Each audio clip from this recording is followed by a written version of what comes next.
मेरा नाम मीना है। यह मेरी जिंदगी की एक दुख भरी कहानी है जिसे सुनकर आपकी आंखों में आंसू आ जाएंगे। मैं बंगले में अपनी मालकिन की खास नौकरानी थी। मेरा उम्र 32 साल की थी और मेरे 3 बच्चे थे, 2 बेटे और एक बेटी। लेकिन मेरी मालकिन, जहाँ मैं पिछले 7 सालों से नौकरी कर रही थी, उनके घर कोई भी बच्चा नहीं था। जबकि मेरी मालकिन की शादी को 8 साल हो चुके थे। इन 8 सालों में उन्होंने ना जाने कितनी कोशिश कर ली थी, बड़े से बड़े डॉक्टर से इलाज करवा लिया था, फिर भी उनका कोई औलाद नहीं हो सकी। शायद उनके भाग्य में ही अभी तक औलाद नहीं थी। मेरी मालकिन बहुत ही ज्यादा अच्छी थी। मेरे मालिक और मालकिन के बीच लव मैरिज हुई थी। अपनी शादी के पूरे 1 साल बाद उन्होंने मुझे अपने घर नौकरी पर रखा था। मैं उनकी सबसे भरोसेमंद नौकरानी साबित हुई थी, इसलिए वो अपनी हर अच्छी बुरी बात मुझसे शेयर करती थी। मुझसे उनका दुख देखा नहीं जाता था। मेरे मालिक को वे बच्चे बहुत अच्छे लगते थे। दोनों पति पत्नी के बीच इतनी ज्यादा मोहब्बत थी कि मालिक के खानदान वाले हमेशा उनसे कहते थे कि तुम दूसरी शादी कर लो, और उन पर दबाव भी बनाते थे, पर वह उस बात को टाल देते। लेकिन मालकिन के बच्चा ना होने की वजह से मालिक उनसे खफा खफा से रहने लगे थे, और उनका कहना था कि मुझे तो सिर्फ बच्चा ही चाहिए, कुछ भी करके मुझे अपना वारिस चाहिए। मैं अपने माता पिता का इकलौता बेटा हूँ, और मेरे माता पिता के मरने के बाद मैं अपनी पीढ़ी को यहाँ तक लेकर आया हूँ। मैं चाहता हूँ मेरा भी अपना बच्चा हो और वह मेरे खानदान को आगे बढ़ाए। लेकिन अगर मेरा कोई बच्चा नहीं हुआ, मेरा पीढ़ी तो बस यहीं तक खत्म हो जाएगी। काफी लोगों ने उन्हें ये भी कहा था कि वह बच्चा अनाथ आश्रम से गोद ले, लेकिन मेरे मालिक का कहना था कि वह खून तो अपना ही होता है। मेरे मालिक की जिद थी कि उन्हें तो अपना ही वारिस चाहिए। मेरी मालकिन ने हर तरह से कोशिश करके देख ली थी, लेकिन फिर भी वह प्रेग्नेंट नहीं हो पा रही थी। इस बात से वह बहुत ही ज्यादा परेशान रहने लगी थी। मालकिन तो मालिक से बहुत प्यार करती थी, इसलिए वह नहीं चाहती थी कि उनके पति उनकी आंखों के सामने दूसरी औरत से शादी करे, और ऐसा तो मालिक भी नहीं चाहते थे। लेकिन वह भी मजबूर थे, और वो अपने रिश्तेदारों की वजह से शादी करने के लिए तैयार हो गए थे। एक दिन मैंने देखा कि मालकिन बहुत ही ज्यादा परेशान थी। मैं देख रही थी कि वह रो रही थी। उनकी हालत बहुत ज्यादा खराब थी। वो अपने कमरे में आंखों से आंसू पोंछते हुए इधर उधर चक्कर काट रही थी। मैंने उनसे कहा कि मालकिन, आप परेशान मत हो, सब ठीक हो जाएगा। उन्होंने कहा, तुम्हें नहीं पता मीना, मैं अपने पति की दूसरी पत्नी को बर्दाश्त नहीं कर सकती। मैं नहीं चाहती कि एक ही घर में होते हुए मेरी जगह पर मेरी सौतन आ जाए। मैं अपने पति से बहुत ही प्यार करती हूँ। मुझे नहीं पता कि शादी के बाद भगवान मुझे औलाद ही नहीं देगा, और इस वजह से मेरे पति के दिल में मेरे लिए मोहब्बत कम हो जाएगी। मैं मालकिन को तसल्ली दी और कहा, ऐसा नहीं है मालकिन, मालिक आपसे बहुत प्यार करते हैं और वह मजबूरी में दूसरी शादी करना चाहते हैं। मालकिन कहने लगी, क्या तुम्हें पता है कि जब मेरे पति की दूसरी पत्नी इस घर में आ जाएगी और वह उन्हें बच्चा पैदा करके देगी, तो उनके दिल में मेरे लिए जो बची खुची मोहब्बत है वह भी खत्म हो जाएगी, क्योंकि मैं तो उनका बच्चा नहीं दे सकी। वो औरत उनका बच्चा देगी तो मेरे पति उसी को, उनके बच्चे को ही ज्यादा प्यार करेंगे, और ऐसा मैं बिल्कुल नहीं चाहती। मालकिन हद से ज्यादा परेशान थी। फिर चक्कर से लगाते लगाते एक तरफ रुक गई और मेरे चेहरे की अजीब तरहों से देखने लगी। मैं भी मालकिन को ही देख रही थी कि अचानक इनको मुझसे क्या काम पड़ गया और वह मुझे इस तरह से क्यों देख रही है। तभी मालकिन ने अचानक मुझसे कहा, मीना, क्या तुम मेरी मदद कर सकती हो? उन्होंने अचानक आंखों में देखकर मेरे हाथों को थामकर मुझसे सवाल किया, तो मैं हैरान हो गई थी। मैंने उनसे कहा, हाँ, मैं तो हमेशा आपका काम करने के लिए तैयार रहती हूँ। आपको ऐसा कहने की बिल्कुल ज़रूरत नहीं है। मैं तो हमेशा आपकी मदद करती रहूँगी, क्योंकि ये मेरा फ़र्ज़ है। मैंने कहा, आप तो बस मुझे अपना काम बताओ कि मुझे क्या काम करना है, मैं किस तरह से आपकी मदद कर सकती हूँ। तो उन्होंने कहा, मैं आज तुमसे एक ऐसी मदद मांगने जा रही हूँ, शायद इस मदद के लिए तुम कभी तैयार ना हो। उनकी बात सुनकर मैं हैरान हो गई थी। ऐसा आखिर कौन सा काम था और ऐसी कौन सी मदद थी जो मैं उनके लिए नहीं कर सकती थी। मैंने कहा, मालकिन, मैं आपकी मदद हर तरह से करने की पूरी कोशिश करूंगी। कभी ऐसा नहीं हो सकता कि मैं आपकी मदद करने से इनकार कर दूं। तो उन्होंने कहा कि जो बात आज मैं तुमसे कहने जा रही हूँ, शायद वो तुम्हारे लिए सुनना और करना बहुत ही मुश्किल होगा और तुम इनकार भी कर दोगी। उनकी बात सुनकर मुझे सच में बड़ी हैरानी हुई थी। आखिर ऐसी कौन सी मदद थी जो वह मुझसे चाहती थी। लेकिन अगले ही पल उन्होंने मेरी आंखों में देखकर मुझसे ऐसी मदद मांग ली थी जिसे सुनकर मेरे पैरों तले से जमीन निकल गई थी। मालकिन की बात सुनकर एक पल के लिए मैं शॉक रह गई थी। वह मेरे चेहरे को देख रही थी और समझ गई थी मैं कंफ्यूज हो गई हूँ। फिर मेरी तरफ देखकर कहने लगी, मैं जानती थी कि तुम मेरी मदद नहीं करोगी इस मामले में, क्योंकि ये काम बहुत ही मुश्किल है और कोई भी औरत इस काम को इतनी आसानी से नहीं करेगी। फिर मैंने कहा, मालकिन ऐसा कैसे हो सकता है? मैं इतना बड़ा काम कैसे कर सकती हूँ, वह भी किसी को बिना बताए? ये देखकर मालकिन ने कहा, तुम मेरी मदद करोगी, मैं तुम्हें इसकी बहुत ही अच्छा कीमत दूंगी। मैं तुम्हें अपने इस काम के बदले पूरे 50 लाख रुपए दूंगी। 50 लाख की रकम सुनकर मेरे तो होश ही उड़ गए। मैंने कभी जिंदगी में इतने ज़्यादा पैसे नहीं देखे थे, क्योंकि मैं बहुत ही ज़्यादा गरीब थी। मेरी शादी भी गरीब परिवार में ही हुई थी। मेरा पति गांव में मेरे बच्चों के साथ रहता था और मैं यहाँ शहर में मालकिन के घर नौकरी करती थी। मैं यहाँ के काम के बाद हर महीने अपने पति को पैसे भेज दिया करती थी। जब से मैं यहाँ काम करना शुरू की थी, तब से मेरे कमाने के बावजूद मेरे पति ने अपना काम छोड़ दिया था और उसने ना जाने कितने लाख रुपए का कर्ज लिया हुआ था। हमारा कर्ज लगभग 4 से 5 लाख रुपए का था। वह 50 लाख रुपए हमारे बहुत काम आने वाले थे। ये रकम तो बहुत ही बड़ी थी, पर मैंने सोचने लगी मेरा पति इस काम के लिए मुझे परमिशन देगा या नहीं। वैसे मुझे पूरी उम्मीद थी कि मेरा पति 50 लाख रुपए की रकम के बारे में सुनेगा तो फौरन इस काम के लिए तैयार हो जाएगा। यही सोचते हुए मैं फौरन मालकिन का काम करने के लिए तैयार हो गई थी। मैंने कहा, मैं आपकी मदद करने के लिए तैयार हूँ, लेकिन आपको इस काम के लिए मालिक को भी तैयार करना होगा। फिर मैं मालकिन से कही कि अगर इस बारे में अगर किसी बाहर वाले को पता हो गया तो आपको पता है कि लोग कितनी बुरी बुरी बातें बनाएंगे। और तो सबसे बड़ी बात ये थी कि क्या मालिक इस काम के लिए राजी हो जाएंगे। मालकिन कहने लगी, जब मेरा पति दूसरी शादी करने के लिए तैयार है तो इस काम के लिए बहुत ही आसानी से तैयार हो जाएगा। तुम्हें पता है कि मैं ये बात अपने दिल पे पत्थर रखकर कह रही हूँ। मैंने कहा, मालकिन आप एक बार मालिक से बात कर लो, उसके बाद ही इस काम की शुरुआत करेंगे। ये बहुत ही बड़ा काम है और बहुत ही रिस्की काम है। आप सोच लो और समझ लो कि मालकिन कहने लगी, मुझे पता है ये कोई छोटी मोटी बात नहीं है, बल्कि बहुत ही बड़ी बात है। मैंने मालकिन से कहा, आप एक बार फिर से सोच लो, ऐसा ना हो कि बाद में आपको पछताना पड़े।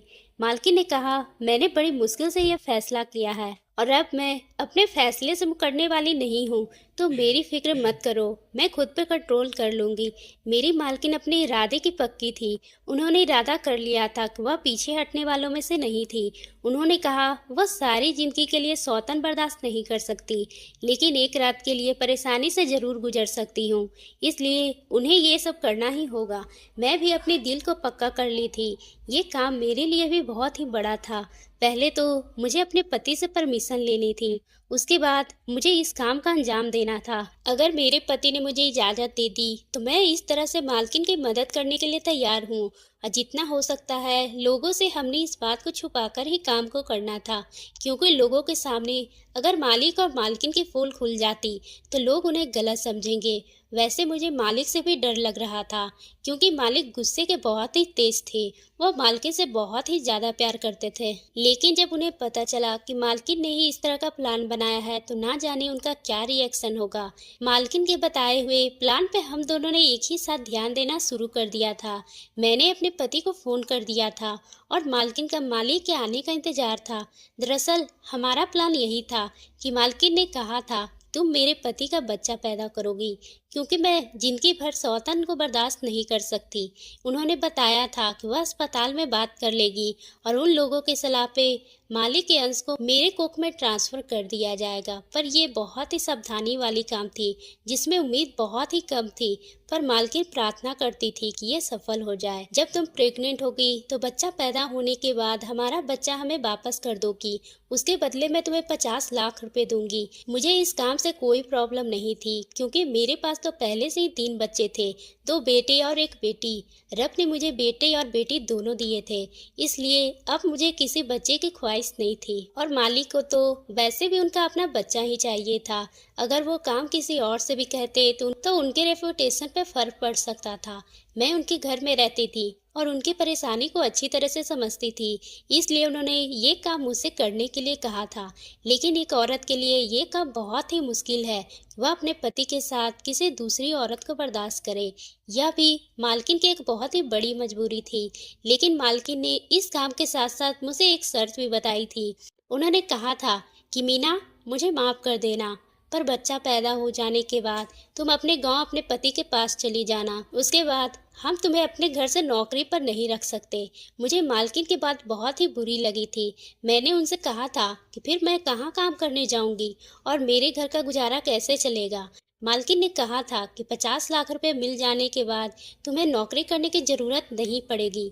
और दूसरी बात ये भी है कि अगर फिर भी तुम्हें दिक्कत हुई तो मेरा नंबर तुम्हारे पास है, तुम मुझे कॉल कर सकती हो। तो मैंने जितनी भी पैसे की ज़रूरत होगी मैं तुम्हें देती रहूँगी, क्योंकि मैं तुम्हारी ज़िंदगी भर एहसानमंद रहूँगी, इसलिए सारी ज़िंदगी तुम्हारी मदद भी करती रहूँगी।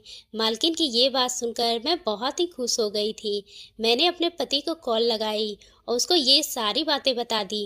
पहले तो मेरे पति को इस बात का गुस्सा भी आया था, क्योंकि मर्द है, जाहिर सी बात है, कोई भी मर्द अपनी पत्नी को दूसरे मर्द के साथ जोड़ना नहीं चाहेगा। लेकिन मेरा पति लालची था, उसका दिमाग भी थोड़ा गलत हरकतों में फंसा हुआ था। मेरी बेटी थी, वह अपने दोनों भाइयों का ख्याल रखती थी और खाना वगैरह बना लिया करती थी। मैं जो पैसे यहाँ से भेजती थी, मेरा पति उसे दोनों हाथों से लुटाता था और अपने काम करना तो बिल्कुल ही छोड़ दिया था। सिर्फ मेरे ही पैसों पर अय्यासी करता था। पर 50 लाख रुपए की रकम के बारे में सुनकर मेरे पति ने मुझे फौरन ही परमिशन दे दी थी और उसने कहा था कि इसे कोई भी ऐतराज नहीं है, उसे तो सिर्फ पैसों से मतलब है। मैंने जब मालकिन को बताया तो मेरे पति के राजी हो गए हैं, तो मालकिन बहुत ही खुश हो गई थी। और मालकिन ने जब मुझे ये बताया कि उनके पति भी खुश हो गए हैं, पहले तो वह भी थोड़े नखरे दिखा रहे थे, लेकिन उन्हें भी औलाद चाहिए थी और अपना खून ही चाहिए था, इसलिए वह भी इस काम के लिए तैयार हो गए थे। अगले दिन मालिक और मालकिन ने मुझे लेकर अस्पताल चली गई। वहाँ बहुत बड़े बड़े डॉक्टर मौजूद थे।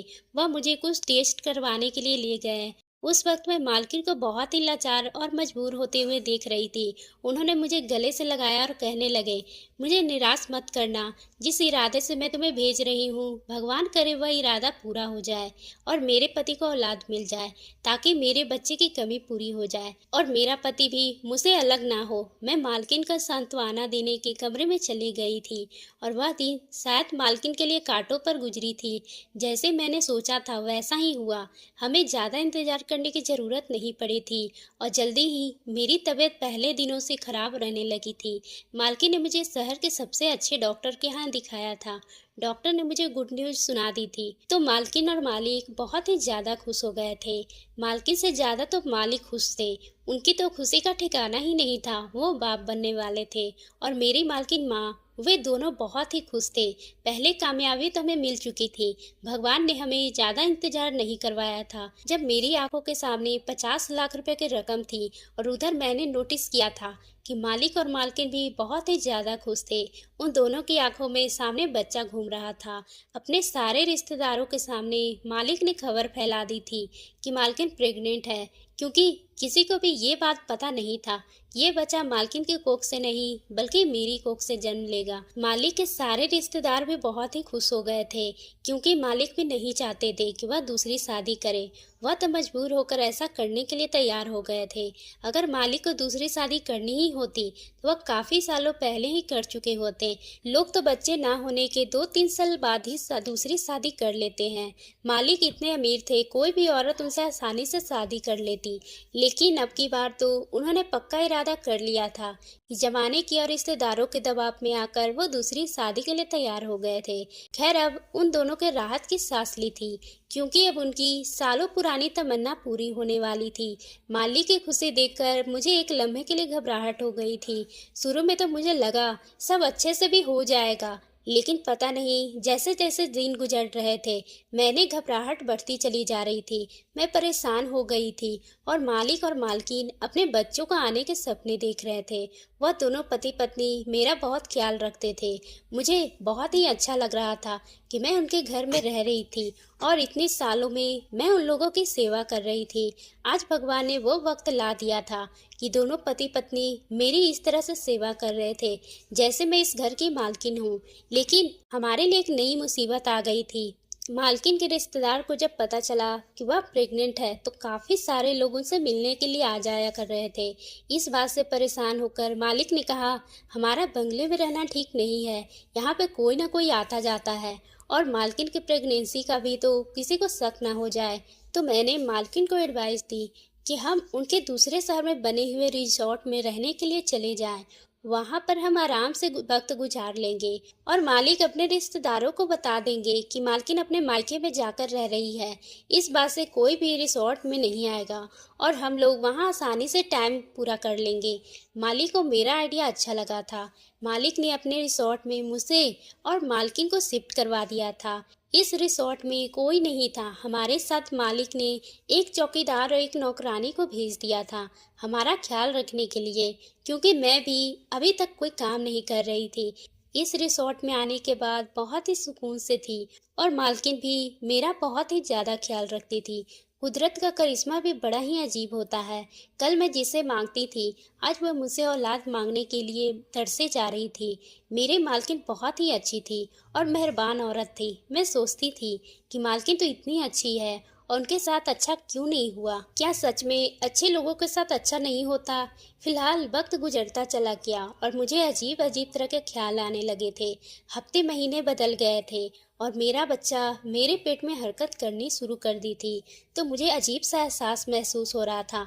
आधी रात को अचानक मेरी आँख खुल गई और मैं उठकर बैठ गई। मैंने अपने पेट पे जैसे ही हाथ फेरा, अंधेरे में मुझे कुछ अजीब सा महसूस हुआ था। मुझे महसूस हुआ कि मेरा बच्चा मुझसे कह रहा था, माँ मैं आपका बच्चा हूँ, मुझे किसी को मत दो, मैं तुम्हारा हूँ, मुझे अपने साथ रख लो। इसी तरह के सपने मुझे हर रोज आने लगे थे।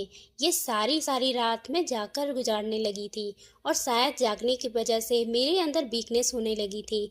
मेरी नीयत अब धीरे धीरे बदलने लगी थी, क्योंकि अब हर रात मेरे साथ ऐसा ही होता था। मैं परेशान थी। मुझे 50 लाख रुपए झूठे और बेकार लगने लगे थे। मुझे लग रहा था कि 3 बच्चे होने के बाद मुझे अब बच्चे की चाहत नहीं होगी। लेकिन मेरे लिए पैसा जरूरी था, बच्चे नहीं। बच्चे तो मुझे पहले ही मिल चुके थे और मेरी कोई ख्वाहिश भी नहीं थी, क्योंकि बेटा और बेटी दोनों ही मेरे पास थे। मुझे क्या पड़ी थी कि मैं बेवजह एक और बच्चा पैदा कर लूं, क्योंकि महंगाई के दौर में, इस दौर में अपना खाना पीना ही मुश्किल से चल पाता है। ऊपर से बच्चों को पालना तो बहुत ही भारी काम है। लेकिन अब मेरा ख्याल गलत साबित हो रहा था और बच्चा पहले हो या आखिरी, अपनी औलाद तो अपने ही होती है। मेरी मालकिन ने मेरी परेशानी को भांप लिया था। एक दिन मैंने मालिक और मालकिन को आपस में बातें करते हुए सुन ली थी। मालकिन मालिक से कह रही थी कि कहीं ऐसा ना हो कि मीना की नीयत बदल जाए। मालिक ने कहा कि ऐसा नहीं हो सकता, उसकी नीयत कभी नहीं बदलेगी, उसे पैसों की जरूरत है, बच्चों की नहीं। वह मुझे भी बार बार सवाल करती थी, मैं इतनी खामोश क्यों रहती हूँ। मालिक हर हफ्ते रिसोर्ट का चक्कर लगाने के लिए आते थे। जैसे तैसे वह दिन भी आ गए थे। डॉक्टर ने मुझे डिलीवरी की डेट दे दी थी। ये बात मेरी मालकिन ने फौरन मालिक को बताया तो मालिक बहुत ही ज़्यादा खुश हो गए थे। मालिक ने मेरे इलाज के लिए मालकिन को कहा था कि किसी भी चीज़ की कोई कमी नहीं आनी चाहिए। इधर मेरा दिल बार बार अपने बच्चे के लिए परेशान था। रात का टाइम था और मालकिन मुझे कहा था कि सुबह हमें हॉस्पिटल जाना है, क्योंकि मेरा बच्चा पैदा होने में सिर्फ आज रात ही रह गई थी। अगले दिन हॉस्पिटल में जाकर एडमिट होना था, क्योंकि डॉक्टर ने डिलीवरी की डेट दे दी थी। ये बात सुनकर मुझे डर लगने लगा था और मैंने दिल में सोच लिया था, मैं अपने बच्चे को किसी को नहीं दे सकती। मेरा बच्चा है, मैं इसे 50 लाख रुपए की वजह से इसे दूसरे के हवाले नहीं करूंगी। भले ही इस बच्चे का पिता मालिक थे, लेकिन माँ तो मैं थी जो उसकी जन्म देने वाली थी। पिता से ज्यादा ममता माँ के दिल में होती है, जो पूरे 9 महीने तकलीफ सहती है। मैंने सोच लिया था यह बच्चा मेरा है। मैं इसे 50 लाख रुपया में या 50 करोड़ में भी नहीं दूंगी। मेरी नीयत और मेरा इरादा दोनों ही बदल चुके थे। मैंने देखा कि मालकिन रात होने के बाद अपने कमरे में जाकर सो चुकी है। मैं जल्दी से अपना सामान पैक की और चुपके से वहां से भाग गई। मुझे तकलीफ भी होनी शुरू हो गई थी, क्योंकि मेरे डिलीवरी के डेट दिया जा चुकी थी। मैं जल्दी से निकल आई थी और रातों रात मैंने रात वाली बस पकड़ी और बस में सवार हो गई। मुझे लग रहा था कि अब मैं ज़्यादा बर्दाश्त नहीं कर सकती, पर मेरे 3 बच्चे पहले से थे, इसलिए मुझे इस दर्द की आदत हो चुकी थी। मैं अपनी मालकिन और मालिक को बहुत बड़ा धोखा देकर वहाँ से भाग निकली थी, क्योंकि मुझे अपना बच्चा चाहिए था और मैं उसे किसी और को नहीं दे सकती थी। पीछे मालिक और मालकिन का क्या हाल होगा, मैं इस बारे में सोचना भी नहीं चाहती थी। लगभग 4 घंटे का सफ़र तय करने के बाद मैं अपने गांव पहुंच गई, लेकिन अब मुझे दर्द तेजी से हो शुरू हो गया था। मैं अपने घर नहीं गई थी, क्योंकि मेरा पति तो 50 लाख रुपए की उम्मीद लगाए बैठा हुआ था और इन 9 महीनों में मैं उनके 50 लाख के ना जाने कितने सपने देख लिए थे।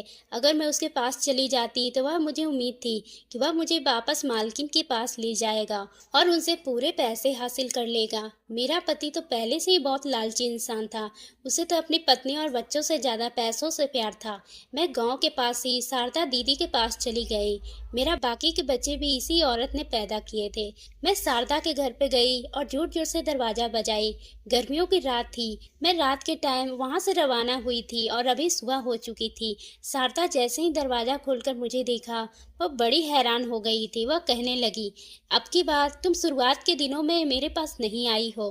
तुम्हारे बच्चे तो काफ़ी बड़े हो गए होंगे। तुमने काफ़ी सालों बाद बच्चे की पैदाइश के बारे में सोचा। मैंने कहा, शारदा, भगवान की यही मर्जी थी। यह कहकर मैं खामोश हो गई। वह मुझे और ज़्यादा बातें कर रही थी।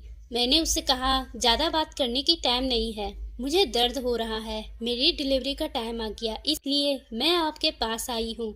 मुझे मेरा बच्चा सही सलामत चाहिए। मुझे बस यही परेशानी हो रही थी कि कहीं मालिक के आदमी यहाँ पर ना आ जाए और मुझे मेरा बच्चा छीनकर ना ले जाए। मुझे जल्दी से जल्दी अपना बच्चा यहाँ से लेकर कहीं दूर जाना होगा। मुझे मालिक और मालकिन से डर लग रहा था और यह भी डर लग रहा था कि कहीं मेरा पति लालच में आकर ये बच्चा मालकिन को पहुँचा न दे, इसलिए मैं अपने घर वापस नहीं जाऊंगी। डर और परेशानियों की वजह से मेरा बुरा हाल हो गया था।